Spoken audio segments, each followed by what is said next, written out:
นนี้ก็ถือว่าเนาะในช่วงเดือน6ของปี2026อันนี้ก็จะมาอัปเดตเนาะสภาพของอุดมฟาร์มก็ถือว่ามีการเปลี่ยนแปลงทุกอย่างมันบ่แน่นอนเนาะอันนี้ก็จะมาอัปเดตเฉพาะคือเป็นเรื่องของพ่อพันธุ์เนาะแล้วก็จะเป็นแนวทางเล็กน้อยเนาะก็คือในตอนนี้เนาะผ่านมาถือว่าครึ่งปีของปี2026แล้วสิ่งที่ได้มาเนาะตัวแรกที่เป็นพ่อพันธุ์ที่เอามาใช้ตอนนี้ก็จะเป็นหลานของบิ๊กคัพเนาะจะเป็นบิ๊กคัพยกคีรีสายแม่เป็นมหานครเสือดำอันนี้เอามาใช้งานแล้วก็จะเอามาผสมเนาะตอนนี้ลูกก็น่าจะได้อยู่3เดือนแล้วเพราะว่ามันเกิดวันที่1เดือน3ก็วันอันนี้เป็นเดือน6แล้วก็จะเข้า3เดือนก็จะเริ่มมีปริมาณเล็กน้อยก็ต้องรออีกเนาะแถวเดือน10 11มันถึงจะเริ่มเห็นผลเนาะเริ่มเตะเช็คได้แล้วสิ่งที่คิดไว้เนาะก็หวังว่ามันจะได้เป็นสายเลือดเป็นแรดฟอร์ดเนาะแรดฟอร์ดแต่ว่าแรดฟอร์ดบิ๊กคัพมหานครเสือดำสังเวียนแตกแต่ว่าอันนี้บ่ได้แล้วก็จะมาได้เป็นสายจะเป็นไก่ทองแทนเป็นไก่ทองบิ๊กคัพมหานครเสือดำสังเวียนแตกอันนี้ก็ถือว่าเอามาก็เริ่มผลิตลูกได้ละลูกก็น่าจะใกล้1เดือนแล้วอันนี้ก็น่าจะท้ายปีพุ่นว่าก็จะได้เห็นก็ถือว่าเป็นตัวที่2เนาะที่คิดว่าเอาไว้ใช้อันนี้ก็กะเอามารอเบิ่งไว้เช็คลูกเบิ่งว่ามันจะเป็นจังได๋สำหรับพ่อพันธุ์ตัวที่2เนาะตัวที่3จะเป็นเจียสนันก็จะได้อยู่ประมาณ2เดือนปลายแล้วอันนี้จะเป็นเยียสนันสายแม่เป็นซูเปอร์แจ็คเสือดำสังเวียนแตกหรือว่าซูเปอร์แจ็คคู่เกิดดำเดือดอันนี้ก็จะเป็นการย้อนเลือดของเยียสนันเลยก็ถือว่าเป็นสายเยียสนัน100เพราะว่าซูเปอร์แจ็คก็จะเป็นสายเยียสนันเนาะเป็นซูเปอร์แจ็คเป็นเยียสนันอันตพาลไต้หวันจะเป็นสายดั้งเดิมของที่ว่าเป็นสายของสอสนันเลยอันนี้ก็สายนี้ก็ถือว่าเป็นสายที่ได้รับความนิยมหลายแต่ว่าเฮาก็ได้มาตัวนึงแต่ก็ต้องมาลุ้นว่ามันใหญ่บ่เพราะว่าทวิตก็จะเอาเลสฟอร์ดเนาะแต่ว่าเลสฟอร์ดตายได้ไก่ทองมาแทนจะเป็นตัวที่3นะแต่ว่าตัวที่3ยังใช้งานบ่ได้แล้วตัวที่4ก็จะเป็นอันนี้จะเป็นตัวผู้เนาะเป็นพ่อพันธุ์เป็นซูเปอร์แจ็คเลยบวกคู่เกิดจะเป็นสายแม่เป็นสายแม่เป็นคู่เกิดยอดดวงใจจะเป็นสายของทางฟาร์มที่ว่ามีซูเปอร์แจ็คอยู่ในนั้นแหละเป็นฟาร์มหลักที่มีซูเปอร์แจ็คเนาะ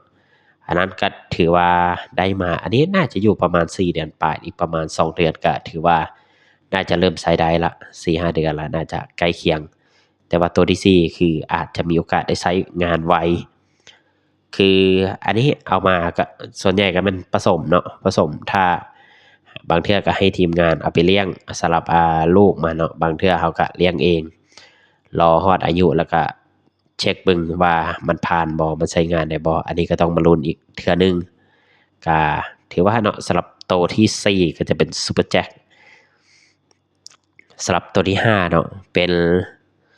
เสือดำเนาะเสือดำของสมิสวรรณสำหรับเสือดำก็นำเข้ามาจากสอสนันฟาร์มนั่นแหละเสือดำก็จะเป็นสายเดียวกับหงดำจะเป็นสายเดียวกันก็จะเป็นพ่อของเสือดำจะเป็น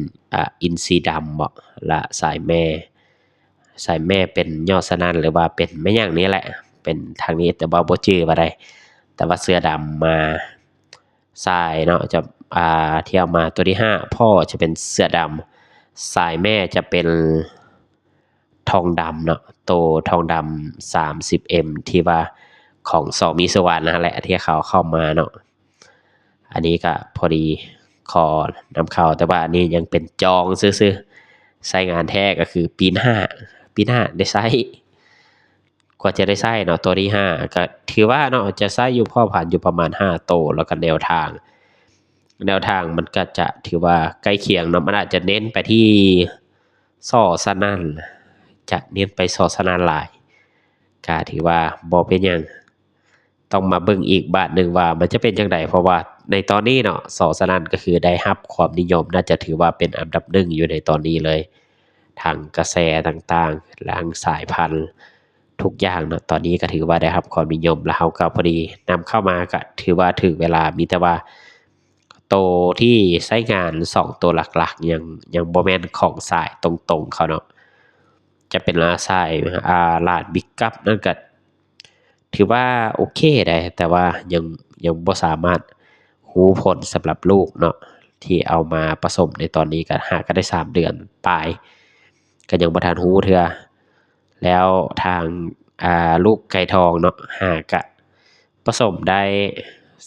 สำหรับอันนี้ก็จะมีพวกที่ปกติก็จะมีอยู่ประมาณใกล้ๆเดือนยังต้องใช้เวลาอีกหน่อยหนึ่งอันนี้ก็คิดว่าจะเอาแบบสไตล์ใกล้ๆกันเนาะก็จะมีอยู่ประมาณ5ตัวที่เอาไว้เนาะเอาไว้มาพัฒนาเบิ่งกันมันก็จะเบิ่งอยู่ว่ามันจะออกแบบใดเพราะว่าทุกตัวที่ออกมาคือบ่ได้บอกว่าโอ้มันเก่งได้พ่อมันเก่งแม่มันเก่งมาจังซั่นจังซี่แล้วลูกมันเก่งบ่มาก็ถือว่าระดับปกติก็คือวัดดวงหมดหั้นแหละนอกจากว่าเป็นตัวที่คัดผ่านเองหรือว่าเป็นตัวที่ลูกค้าพอใจเนาะเอาไว้เช็คแล้วลูกค้าเห็นคลิปพอใจอันนั้นก็จะเป็นอีกแบบหนึ่งเพราะส่วนใหญ่ก็คือค่อยถือจรรยาบรรณว่ามันเป็นจังไดมันก็เป็นจังซั่นล่ะแหละอ่าว่าดีค่อยบางเทื่อเจ้าอาจจะยังว่าบ่ดีมันก็เป็นเรื่องปกติก็บ่ได้ว่าหยังมีแต่ว่าทางลูกค้าพอใจอันนี้ก็ถือว่าโอเคละลูกค้าพอใจในระดับนี้ก็ถือว่าผ่านถ้าว่าบ่ผ่านเนาะก็สามารถเอาไปเป็นนวมได้มันก็บ่ได้มีหยังหลายอันนี้ก็คือมันบ่แน่บ่นอนเนาะก็จะอยากเว้าหน่อยหนึ่งอันเรื่องบางเทื่อสุดอ้ายเก่งแล้วถ้าบางเทื่อว่าสุดน้องหรือว่าสุดต่อมามันจะเก่งบ่อันนี้คือสำหรับข้อยคือบ่แน่บ่นอนเนาะ บางเทื่ออ้ายมันเก่งน้องมามันก็บ่ได้การันตีว่ามันจะเก่งดอกมีแต่ว่าตัวใดเก่งก็คือตัวนั้นมันเก่งแล้วก็ไปเอาคู่เกิดของตัวเก่งนั้นมาใส่โลด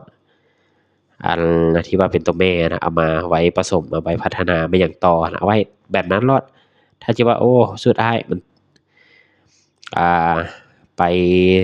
ตีแพงแล้วน้องมันต้องจังซั่นจังซี้บ่น้องมันก็ปกติต้องไปลุ้นเอาอีกบาทหนึ่งหั้นแหละเพราะว่าถ้ามันเก่งแท้แบบว่าโอ้ถ้ามันได้แบบนี้แล้วมันเก่งแท้สุดอ้ายเก่งแล้วสุดน้องต้องเก่งหั้นนะพวกที่ว่าเป็นข้อยเอิ้นว่าบ่แม่นว่าเอิ้นไก่เก่งเนี่ยเขาเอิ้นว่ายอดไก่เนาะที่ว่าเป็นโตระดับท็อประดับสูงๆที่เขาเอาเป็นพ่อพันธุ์นะไอ้พวกที่เป็นยอดไก่หั้นนะมันคือจิมีเต็มแล้วเพราะว่าหลายๆฟาร์มเนาะเขาก็รู้ว่าพ่อมันเป็นตัวใดแม่มันเป็นตัวใดถ้ารู้ว่ามันเต๊ะแล้วมันเก่งโตสุดถ้าบิดมันเก่งหรือว่าสุดที่2มันเก่งหั้นนะสุดที่3 4 5 6นะ